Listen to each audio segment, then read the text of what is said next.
안녕하십니까. 여러분 반갑습니다. 29회 시험 대비 공인중개사 법령 첫 강의를 시작합니다. 12시간 동안 기초 이론 강의를 하게 됩니다. 일단 이 과목이 2차 과목이라는 건 아시죠?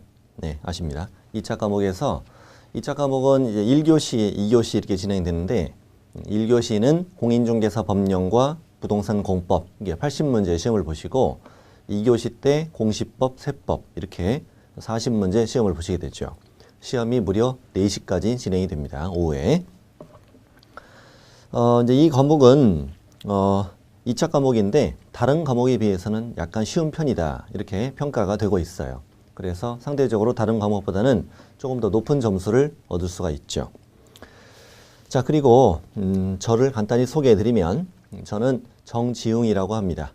그리고 이 과목은 현재 15년째 강의를 하고 있습니다. 무크랜드는 몇 년 전까지는 랜드스쿨이라는 곳이었습니다. 저는 이 랜드스쿨에 2005년부터 몸을 담고 있었어요. 2005년. 굉장히 오래됐죠. 오래됐고. 그리고 이 과목을 저는 이제 오랫동안 강의하면서 최근에 이제 출제 경향이나 이런 것들은 어느 정도 파악을 했다라고 생각을 합니다. 그래서 나중에 기출문제도 공부하시겠지만 제가 만든 문제도 보시면 실제 시험과 유사하게 출제되는 경향이 보입니다. 그래서 마지막까지 저를 믿고 공부하시면 좋은 결과를 얻으시리라 저는 생각합니다. 지나간 1년을 생각해 보면 금방 가죠. 금방 갑니다. 앞으로 다가올 1년을 생각하면 꽤 많이 남은 것처럼 느껴지지만 실제 이 6개 과목을 1년 동안 공부해서 합격하는 건 쉬운 일은 아니죠. 그래서 처음부터 열심히 공부를 해야 합격할 수 있어요. 전 과목을 처음부터 열심히 하기는 어려운데 일단 동차를 준비하신다면 1차 공부를 먼저 열심히 하셔야 되겠죠. 1차를 다 어느 정도 완성이 되면 그때부터 2차를 해도 늦지는 않아요. 근데 1차를 완성시키는데 시간이 너무 많이 걸리면 안 되겠죠.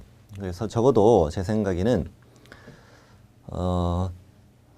3월이나 4월 정도까지는 적어도 1차 과목에 대해서 거의 60점 가까이는 득점을 해줘야 그 정도는 해줘야 2차 과목에 대해서 그 이후에 집중해서 공부를 하고 무난하게 동차를 합격할 수 있다라고 생각을 해요.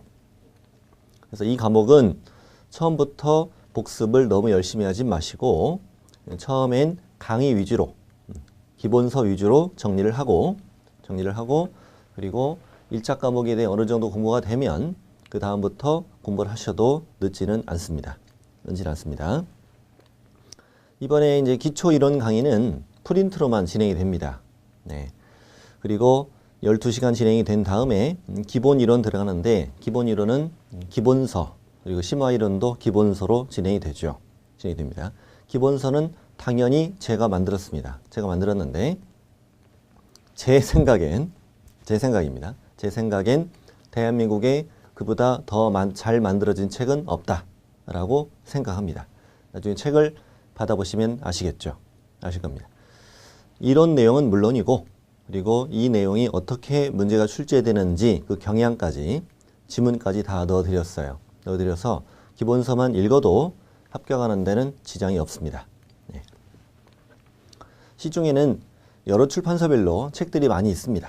많이 있는데 책마다 다 기술 내용은 법 내용은 똑같지만 보는 방법이나 또는 구성이나 이런 것들이 다 다릅니다. 그래서 책이라고 다 똑같은 게 아닙니다. 똑같은 게 아니고 어떤 걸로 공부하느냐 또 어떤 강의를 듣느냐가 실제 당락에 큰 영향을 주는데 여러분께서 제 강의를 선택하셨다면 그럼 이 강의를 듣고 그 교재를 공부를 했을 때 다른 것보단 훨씬 수월하게 정복할 수 있다라고 저는 확신합니다.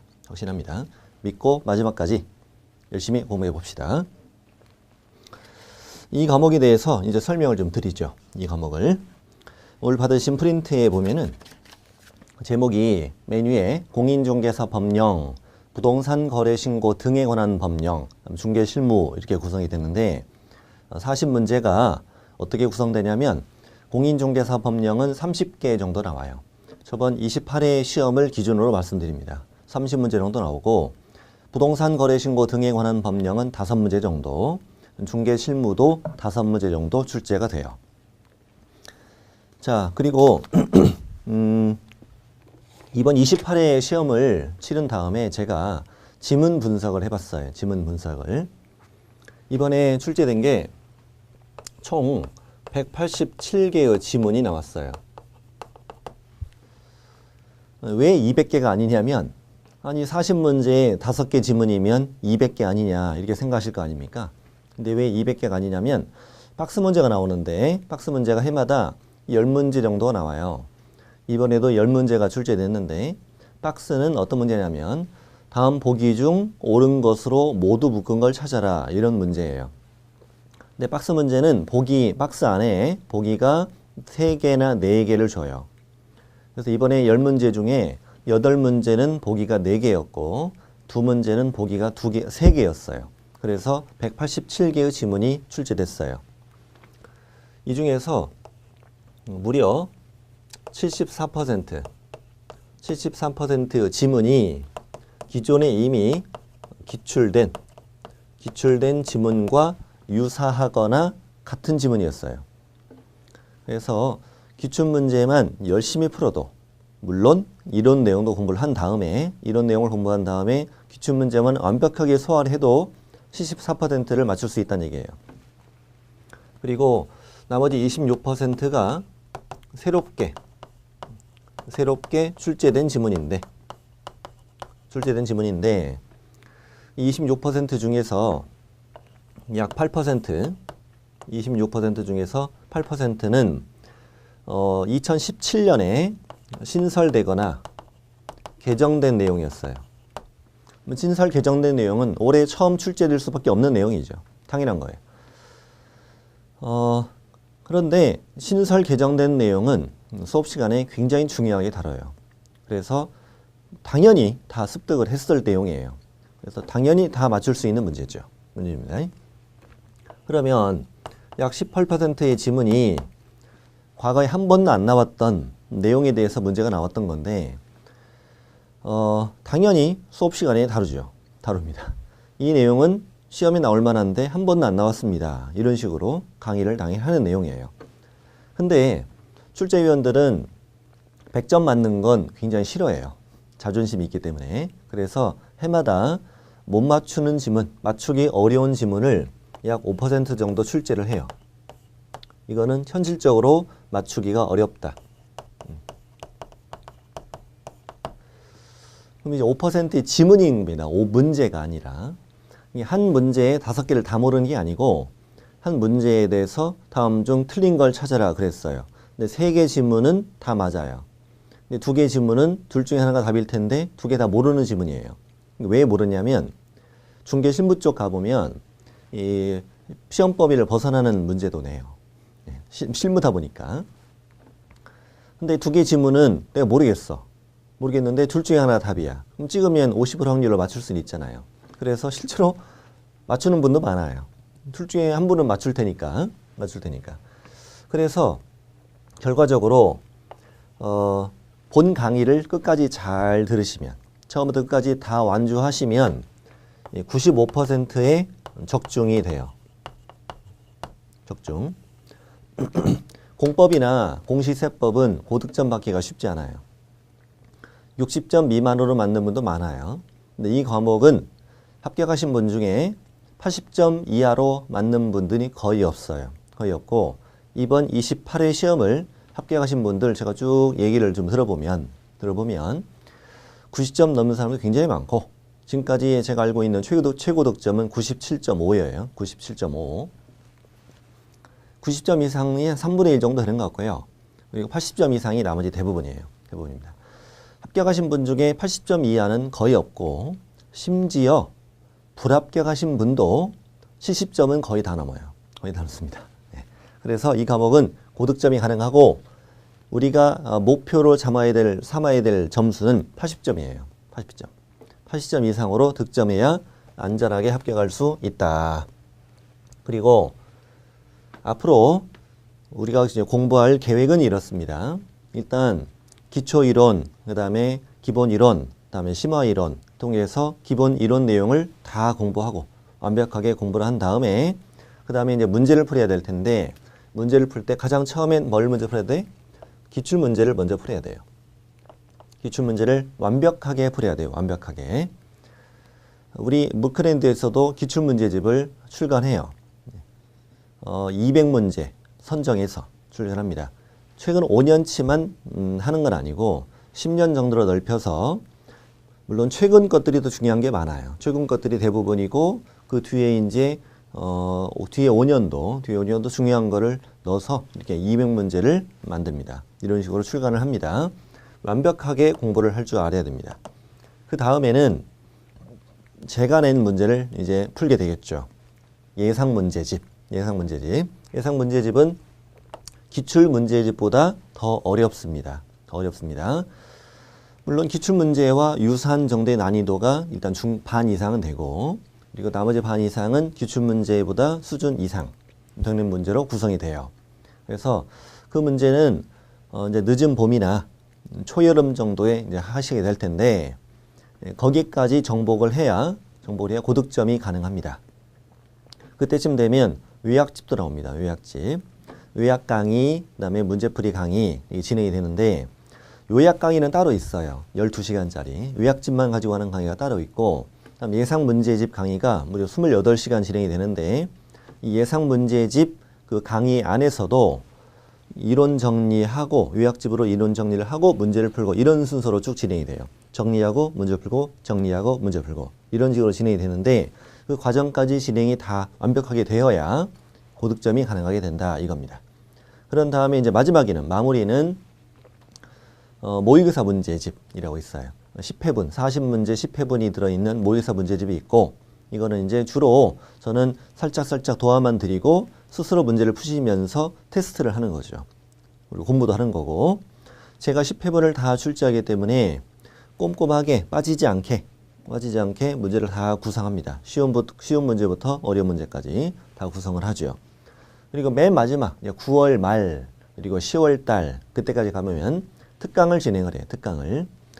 기본 이론 특강과 이제 100문제 특강을 하는데 이론 특강을 하면 시간이 몇 시간이냐? 6시간이면 끝나요. 이 과목을 6시간이 끝낸다는 거죠. 하나도 빼지 않고 전 범위를 다 다뤄요. 다 다루고 알짜 프린트로 진행이 되죠. 그렇게 되면 어떤 효과가 있느냐? 현재 우리가 기본서 과정을 진행하려면 한 바퀴 돌려면 무려 30시간 넘게 공부를 하셔야 돼. 엄청난 양이 많기 때문에 천천히 할 수밖에 없죠, 당연히 처음에는. 근데 이제 이 내용을 쭉쭉 돌리고 요약집도 돌리고 그다음에 문제풀이 과정도 다 돌리면 이제 빨리 진행을 해도 우리가 따라올 수 있어요. 그리고 6시간 만에 이 과목을 다 정리하면 어떤 효과가 있느냐? 하루에 한 과목을 공부할 수 있죠. 하루에 한 과목을. 그리고 스스로 읽으면서 공부를 하면 시간이 많이 걸리는데 강제로 소리를 들으면서 공부를 하면 단시간에 한 과목을 다 끝낼 수가 있어요. 그래서 막판에는 하루에 한 과목 끝내기 이런 목표로 공부를 하게 되죠. 그러면 암기 과목이라는 건 결국은 외우면 되는 건데 자주 공부하면 자연스럽게 외워지는 건 당연한 거잖아요. 그래서 그렇게 강제로 들어서 전 범위를 하루에 공부해서 강제로 내 머릿속에 밀어넣어야 돼요. 그런 다음에 시험장에 가면 무난하게 다 풀 수 있어요. 그리고 저는 문제를 만들 때 기존에 나왔던 기출문제를 분석을 하죠. 저는 어느 정도 분석이 다 끝났다고 생각해요, 지금은. 대한민국에는 공인중개사 법령 강사가 많이 있습니다. 기출문제 이외에 그 강사님들이 만든 문제는 다 색깔이 다 다를 수밖에 없습니다. 사람마다 문장의 구성이 다르잖아요. 문체가 다르고. 그러면 자기만의 문체를 고집하면 이것이 기출문제와 경향이 같은지 다른지 알 수가 없는 거죠. 다를 수도 있게 되는 거죠. 그렇게 되면 평소에 연습을 해도 시험장에 가보면 낯설어요. 낯설고 내가 안 풀었던 문제 같고 그러면 당연히 당황하게 되고 점수는 잘 안 나오게 되죠. 그러면 문제를 만들 땐 당연히 어떻게 만들어야 되느냐. 기존에 나왔던 문제, 그 출제위원들이 내는 방식대로 유사하게 문제를 내야 되죠. 심지어 어투까지. 예, 저는 그렇게 하고 있어요. 그렇게 하고 있고 그렇게 된 문제를 공부하는 것이 당연한 거예요. 이제 6과목 중에 민법일 생각이면 민법 전문가 얼마나 많습니까? 많죠. 대학 교수도 많고 학개론, 경제학 교수들 굉장히 많습니다. 공법은 말할 것도 없고 세법도 그렇고 공시법도 다 마찬가지예요. 다 마찬가지입니다. 그런데 이 공인중개사법은 대학에 전공 교수가 없습니다. 이것만 전공한 교수는 없다는 얘기란 말입니다. 근데 저는 최근에 이 과목을 누가 출제하는지를 알았습니다. 그 이름을 안 게 아니라 어떤 사람들이 이 과목을 출제하느냐를 알게 됐는데 그 행정법 교수들이 강의를 한다고 하더군요. 아니 출제를 한다고 하더군요. 근데 제 생각이 그래요. 확실치는 않지만 제 생각엔 이 과목을 출제할 수 있는 사람이 많지 않다라고 생각해요. 그 이유는 최근 10년 넘게 이슈 문제를 쭉 분석해 보면 경향이 매우 비슷해요. 이랬다 저랬다 하는 게 아니라 꾸준한 흐름대로 문제를 내고 있어요. 그러니까 문장의 구성을 보면 몇 사람이 문제를 낸다라고 느껴집니다. 그래서 저는 확신을 얻고 그 방식대로 제가 문제를 만들면 여러분께서는 편안하게 시험을 볼 수 있겠다는 생각이 들었죠. 그래서 유사하게 그분들이 쓰는 문체와 유사하게 그리고 강조하는 것과 비슷하게 문제를 만들었어요. 만들었더니 결과적으로 좋은 결과를 얻게 됐죠. 시험 보는데 평소에 내가 보던 대로 문제가 나오더라. 이런 말씀을 다 하시게 됩니다. 자, 그렇게 준비를 하시면 된다. 자, 앞으로 우리가 공부할 계획을 말씀드린 거고, 네, 이제 본격적으로 이 과목에 대해서 소개를 해드리죠. 처음부터 제가 너무 제 자랑을 한 건가 아닌가 싶긴 한데, 적어도 강의를 함에 있어서 저도 노력을 하고 있다는 걸 보여드리고 싶고, 그리고 제 강의를 선택해서 들으셨다면 저를 믿고 끝까지 완주하실 수 있도록 제가 자신감을 불어드려야 되겠죠. 당연하다고 생각합니다. 그 정도는. 자, 공인중개사 법령을 말씀드리겠습니다. 30문제 정도 나온다고 그랬잖아요. 참, 이 말씀도 드려야 되겠다. 한 해, 2018년 한 해 건강하시고, 그리고 별일 없이 끝까지 잘 완주해서 우리 마음의 영순위 합격 꼭 이루시기를 기원합니다.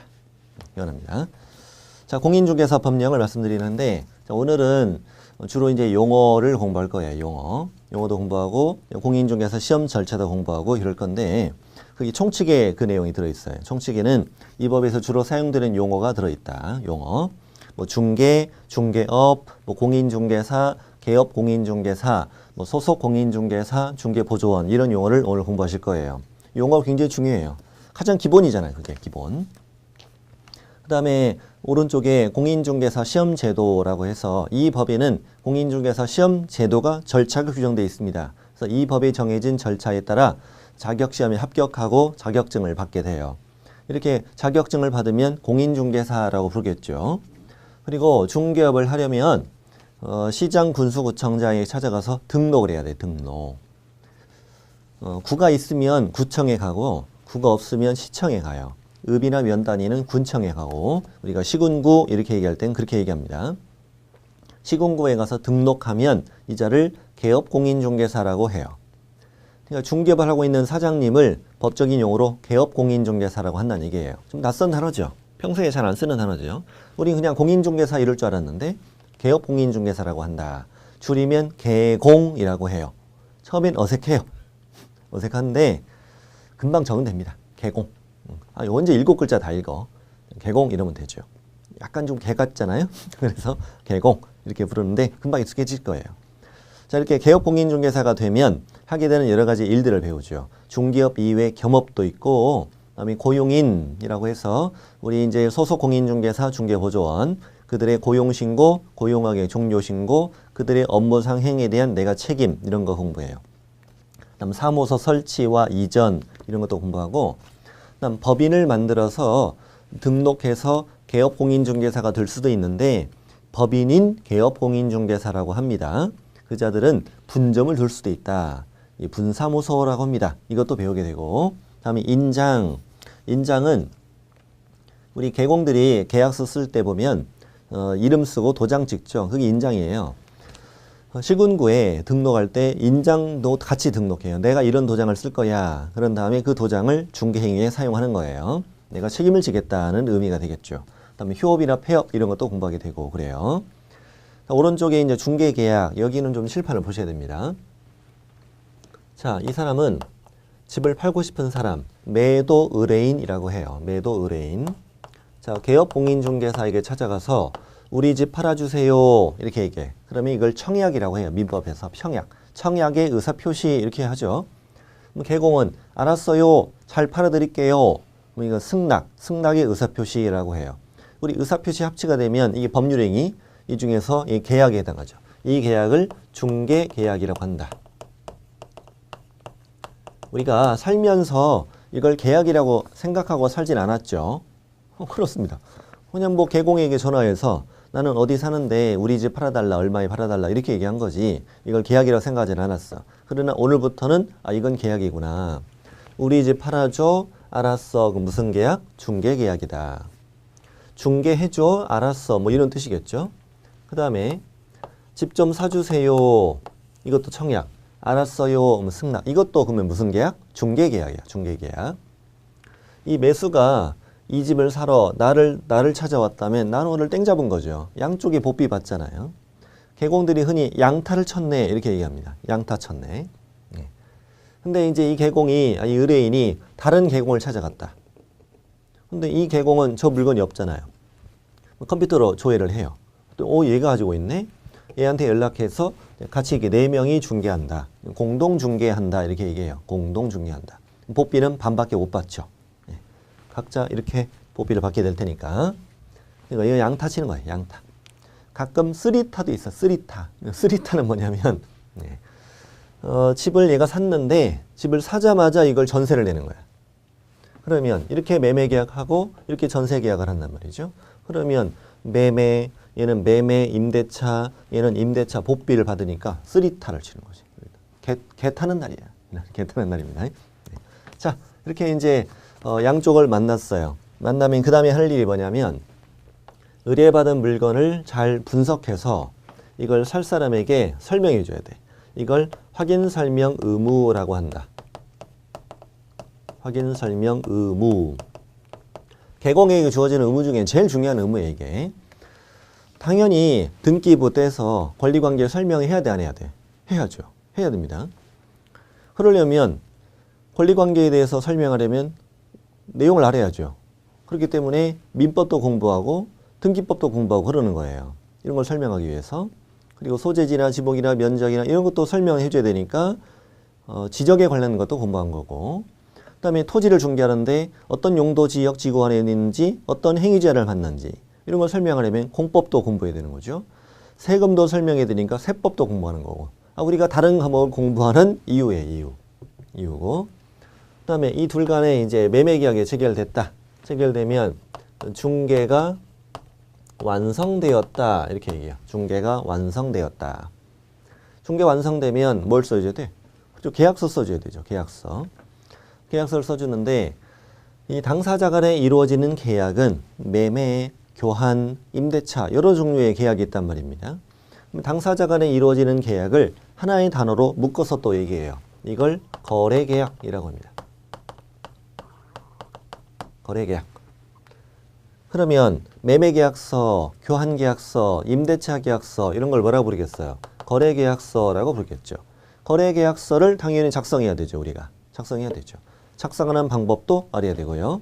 또 확인설명서 이것도 작성해야 됩니다. 확인설명서. 확인설명서라고 받아보셨죠? 안 받아봤다고요? 네, 안 받아보신 게 아니라 받았는데 신경을 안 쓰신 거예요. 댁에 가시면, 댁에 계시죠 지금? 댁에 가시는 게 아니라 댁에 계시면 계약서를 꺼내보세요. 뒤에 확인설명서라고 붙어 있어요.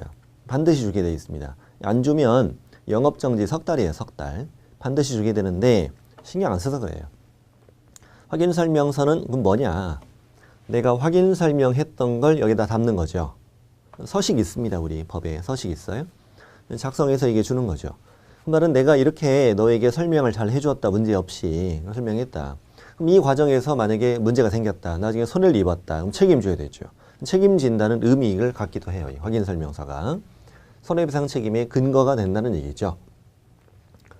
자, 이게 이제 중개 완성됐을 때 우리가 하는 일들이에요. 하는 일들이고, 그 다음에 이제 뭘 받아야 돼요? 보비 받아야 되죠. 중개 보수.